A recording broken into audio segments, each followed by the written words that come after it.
हाफिज का बेटा पाकिस्तान पर करेगा राज। हाफिज की मुट्ठी में पाकिस्तान, मुनीर की नई चाल।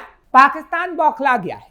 भारत लगातार पाकिस्तान को उसकी औकात दिखाता है और पाकिस्तान भारत के खिलाफ साजिश रचता है, लेकिन पाकिस्तान को कामयाबी नहीं मिल पाती और पाकिस्तान एक बार फिर भारत के खिलाफ साजिश रच रहा है और उसके लिए हाफिज सईद के बेटे को चुना गया है। जी हां, हाफिज सईद के बेटे को। वही हाफिज सईद जो मुंबई आतंकी हमले का मास्टरमाइंड है।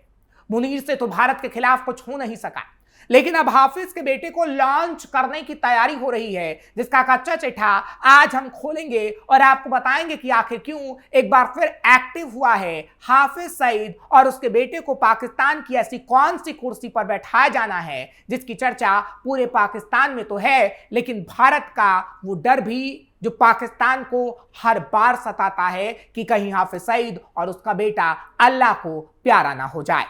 नमस्कार, कैपिटल टीवी का खास शो कच्चा चिट्ठा देख रहे हैं आप। मैं हूं आपके साथ हर्ष भारद्वाज। पाकिस्तान में असल सत्ता किसके हाथों में है, ये किसी से छिपा नहीं, लेकिन पिछले कुछ समय से पाकिस्तान में मौजूद आतंकी संगठनों के सरगनाओं की राजनेताओं से मुलाकातें काफी कुछ इशारा कर रही हैं। पिछले कुछ दिनों में लश्कर ए तैयबा के चीफ हाफिज सईद के बेटे तलहा सईद ने पाकिस्तान में पीओके से लेकर लाहौर तक कई पॉलिटिकल मीटिंग्स की हैं। इसमें सबसे खास रही पीओके के पूर्व प्रधानमंत्री और all Jammu and Kashmir Muslim conference के अध्यक्ष सरदार अतीक अहमद से मुलाकात करना और बैठक करना। ऐसे में सवाल उठ रहे हैं कि क्या लश्कर ए तैयबा के चीफ हाफिज सईद का बेटा तलहा सईद पाकिस्तान की राजनीति का नया चेहरा होगा? हाफिज तलहा सईद ने जिन राजनेताओं से मुलाकात की है उनमें से हैं अताउल्लाह तराय, फेडरल सूचना एवं प्रसारण मंत्री, एहसन इकबाल, फेडरल योजना विकास एवं विशेष पहल मंत्री, राना सनाउल्लाह, प्रधानमंत्री के राजनीतिक सलाहकार, मलिक मोहम्मद अहमद खान, पंजाब विधानसभा के स्पीकर, पूर्व कैबिनेट मिनिस्टर शेख राशिद से भी मुलाकात की। अब इससे साफ तौर पर समझा जा सकता है कि कैसे पाकिस्तान में आतंकी अब पर्दे के पीछे से नहीं, खुले तौर पर सत्ता अपने हाथ में लेना चाहता है, क्योंकि इन मीटिंग में लश्कर ए तैयबा को मजबूत करने और राजनीतिक मुद्दों पर चर्चा हुई है। मीटिंग से साफ पता चलता है कि तलहा सईद पाकिस्तान की सक्रिय राजनीति में आने की फिराक में है। दरअसल हाफिज सईद अब उम्रदराज हो चुका है। वह संगठन में वैचारिक मार्गदर्शक की भूमिका में रह सकता है। ऐसे में हो सकता है कि लश्कर ए तैयबा का डिप्टी चीफ सैफुल्लाह कसूरी आने वाले दिनों में आतंकी संगठन की कमान संभाले, जबकि तलहा सईद राजनीति में जाकर मजबूती के साथ संगठन को वहां से सपोर्ट करे। ऑपरेशन सिंदूर के बाद पाकिस्तान बौखलाया है। आतंकियों के जनाजे में सेना और राजनीतिक लोग शामिल हुए, उससे पाकिस्तान पूरी तरह एक्सपोज हो गया। वहां के राजनेता, सेना, खुफिया एजेंसी, आईएसआई सब एक हैं। अब भारत के खिलाफ नई साजिश रची जा रही है। पीओके में होने वाले चुनावों को लेकर तलहा सक्रिय है। कश्मीर मुद्दे को फिर से उछालने की कोशिश की जा रही है। तलहा अपनी राजनीति चमकाने की तैयारी कर रहा है ताकि भारत के खिलाफ काम कर सके, और इसका सबूत भी हम आपको देते हैं, क्योंकि पिछले दिनों पाकिस्तान का पानी रोकने का भारत ने मन बनाया तो आतंकी आका बौखला गया और भारत के खिलाफ जहर उगलने लगा और नई साजिश रचने लगा। दरियाओं में खून बहाने की बात कहने लगा। आपको पहले हाफिज के भारत के खिलाफ जहरीले बोल सुनवाते हैं, फिर बताएंगे कि कैसे अपने बेटे के जरिए वो भारत को दहलाने की साजिश रच रहा है। तू कहेगा कि पाकिस्तान का पानी रोकेंगे, कश्मीर के अंदर डैम बना के तुम पाकिस्तान के पानी को रोकोगे, पाकिस्तान की ज़राअत सनत का खात्मा करके, पाकिस्तान की मईशत तबाह करके, सी पैक के मंसूबे नाकाम करने के लिए तू बड़के मारेगा और तू चाहेगा हम चुप रहे। सुन, अगर तू पानी बंद करेगा इंशाअल्लाह हम तेरी सांस बंद करेंगे, इन दरियाओं में फिर खून बहेगा।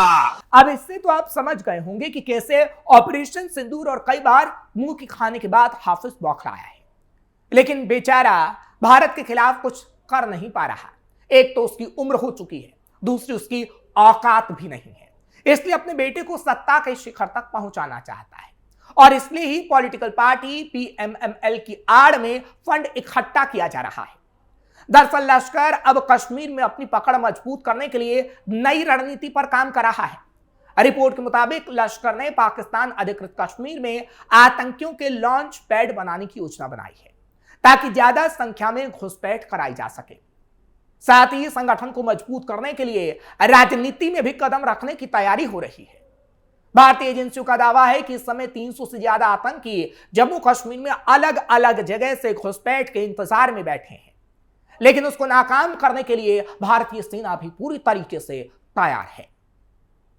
दरअसल खबर है कि एक तरफ हाफिज का बेटा राजनीति में सक्रिय होना चाहता है, दूसरी तरफ आतंकियों की बैठक में शामिल हो भारत के खिलाफ साजिश रच रहा है। क्योंकि पिछले दिनों भी ऐसी ही तस्वीर सामने आई थी जब आतंकी बहावलपुर के एक बड़े मदरसे में इकट्ठा हुए थे। एक बड़ी मीटिंग की गई थी। बैठक जैश के मुख्यालय मरकज सुभान अल्लाह से महज कुछ किलोमीटर की दूरी पर ही हुई थी। खुफिया सूत्रों का कहना था कि लश्कर के आतंकियों की जैश के आतंकियों से मुलाकात भी हुई थी। भारत के लिए खतरा है जैश लश्कर के संगठन। एलईटी और जेईएम दोनों ने भारत में भयानक आतंकवादी हमले किए हैं। इनमें लश्कर का 2008 का मुंबई हमला, जैश का 2001 का भारतीय संसद हमला शामिल है। इससे खुफिया एजेंसियां ऐसे संकेतों को गंभीरता से ले रही हैं और अलर्ट जारी कर रही हैं ताकि किसी संभावित हमले के किसी प्लान को बनने से पहले उसे रोका जा सके।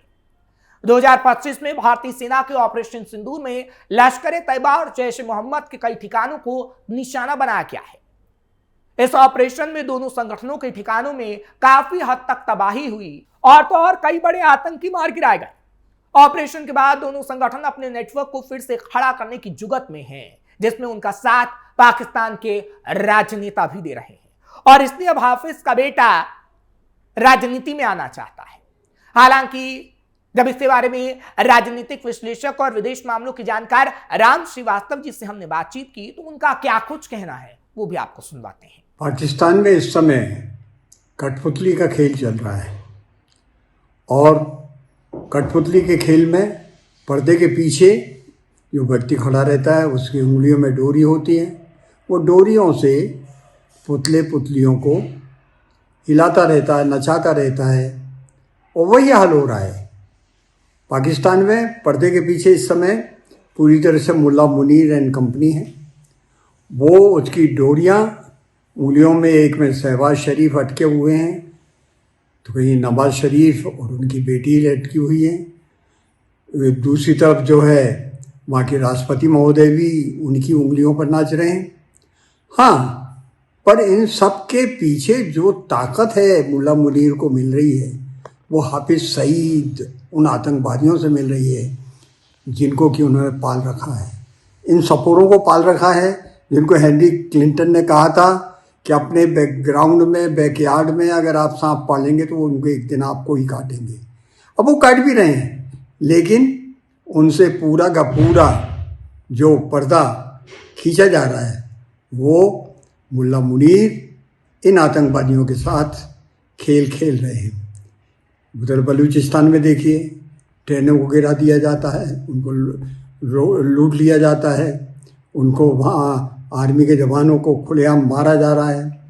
उधर अफ़गानिस्तान के बीच में उनका युद्ध चल ही रहा है और तकरीबन 4 से 5 इस तरह की आतंकवादी घटनाएं जिनको वो आतंकवादी कहते हैं, दरअसल वो वर्तमान सरकार के विरोध में है। क्यों जनता भूखी मर रही है, पीने का पानी नहीं है, इतना संकट आ गया है वहाँ पर कि लोग अस्पताल में जाने के लिए, दवा खरीदने के उनके पास पैसे नहीं हैं।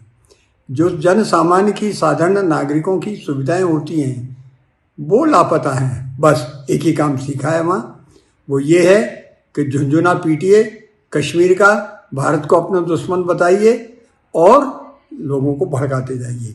यही काम हो रहा है और उसके लिए पूरी तरह से हाफिज सईद और तो अब तो उनके बेटे आ गए मैदान में। उनके बेटे ने राजनीतिक नेताओं से बात की है और इसका प्रयास ये है कि आतंकवादियों को सक्रिय करके किसी भी तरह जनता में जो आक्रोश हो रहा है उसको रोका जाए और भविष्य कितना अंधकारमय होगा ये जल्दी ही देखने को आ जाएगा। फिलहाल मुनीर हो, हाफिज सईद हो या फिर उसका बेटा, उनके मंसूबे कभी कामयाब नहीं हो पाएंगे और तो और एक दिन ऐसा जरूर आएगा जब हाफिज सईद को भारत लाया जाएगा, क्योंकि कई बार भारत ने पाकिस्तान से दो टूक कहा है कि वो आतंकवादी हाफिज सईद को भारत को सौंपे। भारत सरकार ने कई बार पाकिस्तान के विदेश मंत्रालय से आतंकी सईद को सौंपने की मांग की है। हालांकि पाकिस्तान की तरफ से अब तक इस पर कोई प्रतिक्रिया नहीं आई। सूत्रों की माने तो भारत सरकार ने आधिकारिक तौर पर पाकिस्तान से 26/11 मुंबई हमले के मास्टरमाइंड हाफिज सईद को भारत प्रत्यर्पित करने की कई बार मांग की है, लेकिन पाकिस्तान तो आतंकवादियों को पालता है, बचाता है, और ये बात खुद हाफिज सईद का बेटा कह चुका है, और उसे यकीन है कि पाकिस्तान कभी भी हाफिज सईद को भारत को नहीं सौंपेगा। मेरे भाई, इंशाल्लाह हम ये समझते हैं कि पाकिस्तानी हुकूमत और रियासत किसी भी मोड़ पर इस तरह का कदम हरगिज़ नहीं उठा सकती, क्योंकि वो जानते हैं कि ये सारा हिंदुस्तान का एक यूजलेस और नॉनसेंस किस्म का मुतालबा, ये सारी सूरत हाल है। पाकिस्तान हिंदुस्तान का कोई बाजगुजार नहीं है। हिंदुस्तान की ये जो सारी की सारी ये ज्यादती भी है, प्रोपेगेंडा भी है, बेहूदगी भी है। तो पाकिस्तानी हुकूमत, पाकिस्तान की रियासत अल्हम्दुलिल्लाह ना पहले ऐसे थी, ना इस किस्म का वो ऐसा सोच भी सकते हैं। तो मेरा ख्याल है ऐसा सवाल भी नहीं करना चाहिए। तो हाफिज सईद साहब की इस वक्त क्या एज है, कैसी सेहत है, और इस वक्त स्टेटस क्या है? क्या वो गिरफ्तार हैं या नज़रबंद हैं, क्या है? महफूज भी हैं, सेहत अल्हम्दुलिल्लाह उनकी पहले से बेहतर है, और वो कुरान मजीद की तफसीर लिख रहे हैं। अल्हम्दुलिल्लाह तकरीबन 2 जिल्दें मुकम्मल हो गई हैं। बड़े अहतमाम से वो कुरान मजीद की तिलावत और उसका अहतमाम और उसके लिए तफसीर लिखना, तो उनका बड़ा एक शानदार सुबह से लेकर शाम तक, रात तक बेहतरीन उनका शेड्यूल है, और वो बड़े ही ज़बरदस्त तरीके से वो अपना ये वक्त गुजार रहे हैं। तो इंशाल्लाह हमें अपने रब से उम्मीद और यकीन है कि अल्लाह ताला उनको इस खिदमत का बहुत बड़ा अजर दे। दरअसल जम्मू कश्मीर में हुई कई आतंकी वारदातों के अलावा हाफिज सईद मुंबई में हुए 26/11 हमले का भी मास्टरमाइंड है। इस आतंकवादी हमले में अमेरिकी नागरिकों समेत 160 से ज्यादा व्यक्तियों की मौत हुई थी। भारत के अलावा भी कई अन्य देशों ने हाफिज सईद को आतंकवादी घोषित किया है। हाफिज सईद और उसके संगठन पर अमेरिका ने इनाम भी घोषित किया था। हाफिज सईद का आतंकी संगठन लश्कर तैयबा है। इस आतंकी संगठन पर लगभग $1 करोड़ का इनाम है। आतंकी फंडिंग मामले में हाफिज सईद जेल में बंद किया जा चुका है, लेकिन पाकिस्तान की सड़कों पर आज भी खुलेआम वो घूमता नजर आता है, और अब उसका बेटा राजनीति में आकर भारत को दहलाने का ख्वाब देख रहा है, जो ख्वाब उसका कभी पूरा नहीं हो सकता।